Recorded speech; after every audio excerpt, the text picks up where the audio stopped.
બનાસકાંઠામાં મંત્રીના પહેલા જ કોંગ્રેસના ધારાસભ્યએ અમીરગઢના વિવિધ રસ્તાઓનું ખાતમુહૂર્ત કરી દીધું અને રોડના ખાતમુહૂર્ત કરતા ફોટા અને વિડીયો કાંતિભાઈ ખરાડીએ સોશિયલ મીડિયા પર વાયરલ કર્યા। આજે વન પર્યાવરણ મંત્રી પ્રવીણ માળી અમીરગઢ તાલુકાના કપાસિયા અને સરોત્રા રસ્તાનું ખાતમુહૂર્ત કરવાના હતા।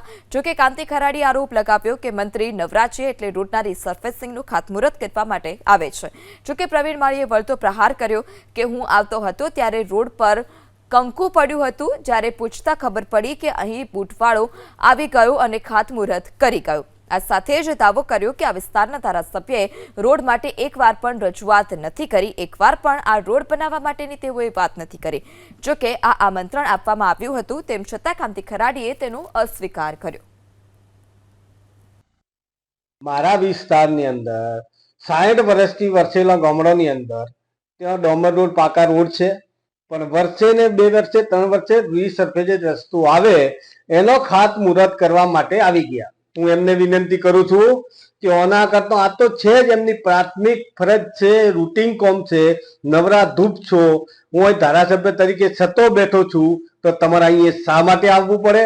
શરમ તમને આવવી જોઈએ કે આ છેલ્લે એન્ડ સુધી કે આ નવરા ધૂપ થયેલા મંત્રીઓ રીસર્ફેસ રસ્તા ઉપર આવી ગયા કે આજથી અગાઉ ડીસાની અંદર 21 આદિવાસીઓની લાશો કરવાળા તમે પોતે છો। 2 નંબરની ફેક્ટરી ચલાવતા હતા, તમે ચલાવતા। આદિવાસીઓ મધ્યપ્રદેશના શૈલીમાં રબડી રહ્યા છે, એ પાપના ભાગીદાર તમે છો। એ જ રીતે બીજું મારા વિસ્તારની અંદર દોતાની અંદર આદિવાસીઓ પર લાઠીચાર્જ કર્યો, ફાયરિંગ કરી અને તમે ટીયર ગેસ છોડ્યા છે, એના પણ પાપના ભાગીદાર તમે છો।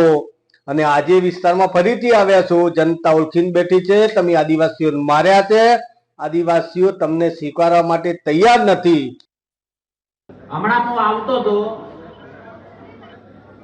તો કડક રોડ ઉપર કંકુ પડ્યો હતો,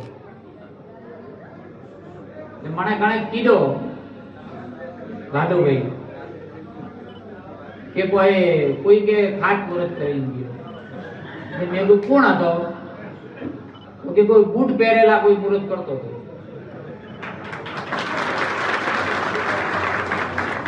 કતરા હતા તો મને કીધો 2 જણા તે પાડ્યો કરે। અને આજે મુહૂર્ત કરવા વાળા કતરા બધા છે બાળકો। ઓ મુહૂર્ત કહેવાય, ઓ કહેવાય।